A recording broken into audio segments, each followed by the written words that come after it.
And our guest today is none other than Amadou Chico Sissoko, who's a business coach and the guy that you want to talk to about all things planning. So, Chico, first question to you. How do you go about goal setting? What are the steps when you're planning your month? How do you go about it? All right. So I generally think that we all have a purpose, right? Yes. You have a bigger purpose. Yes.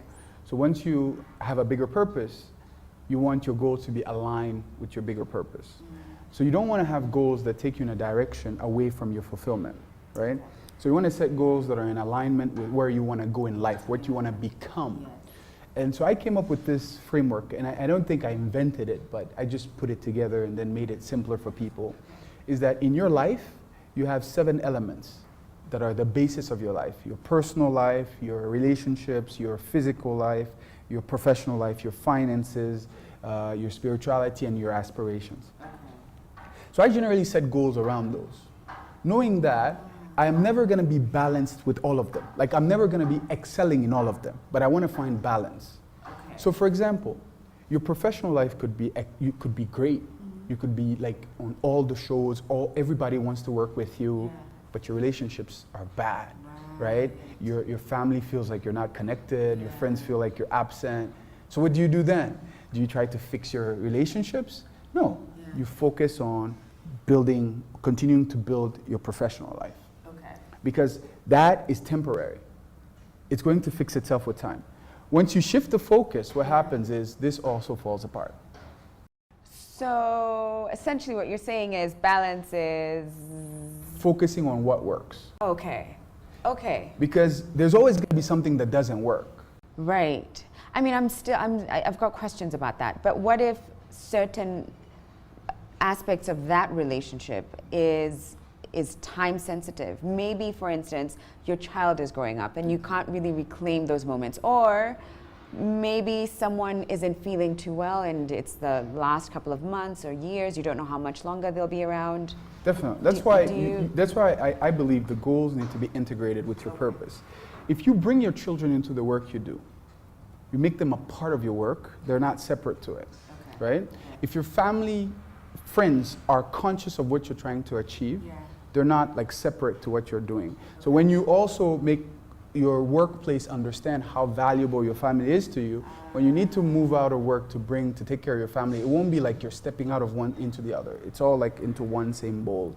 Okay. So the idea is this: when I'm setting goals, I want to make sure that my personal goals, my professional goals, my financial goals, my aspirations, the things that, like my bucket list, the things I want to achieve, and my relationship with God, my health, I want to make 1, 2, 3 goals in each of those sectors for the month. Okay. Right? Those seven. Okay. Knowing that, being very conscious that this month that just ended, I may have been going through a very tough time with my husband or my wife, right? Yeah. But I don't want to bring that into my workplace. Because I know if I bring it into my workplace, it's going to affect my professional life. And then that's going to affect my finances. And then which is going to make me sick. Exactly. Then it keeps and vice spiraling. Versa. I want to be able to continue excelling in my workplace, right? Acknowledging that the relationship, there's something in the relationship that I need to bring into the workplace, and there's something in the workplace I need to bring into the relationship. Because everything is intertwined. So when you're setting goals, you're not just setting a goal for money, right? What are you going to do with the money? It's so that you can be able to do something else, which is related to another aspect of your life. So every time I set goals, may it be, I always start long, then come back short, right? Long term, then start with the end in mind, then come back slowly. So the month, so let's say I set for the month, then I want to come to the day. And in the day, I want to come to the part of the day, right?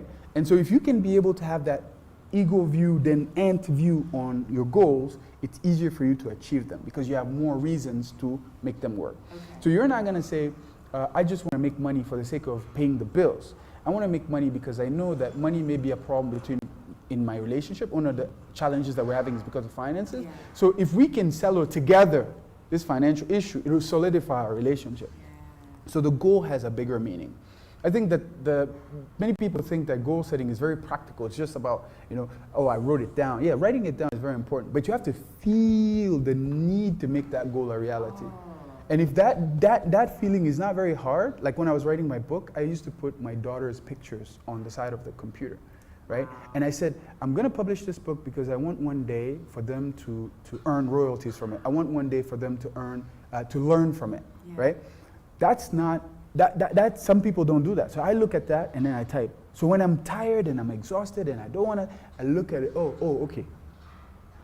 You see, so you always have to look at whatever you want to achieve in your month tied to everything else around you. I love, oh, those are some gems you've just dropped there.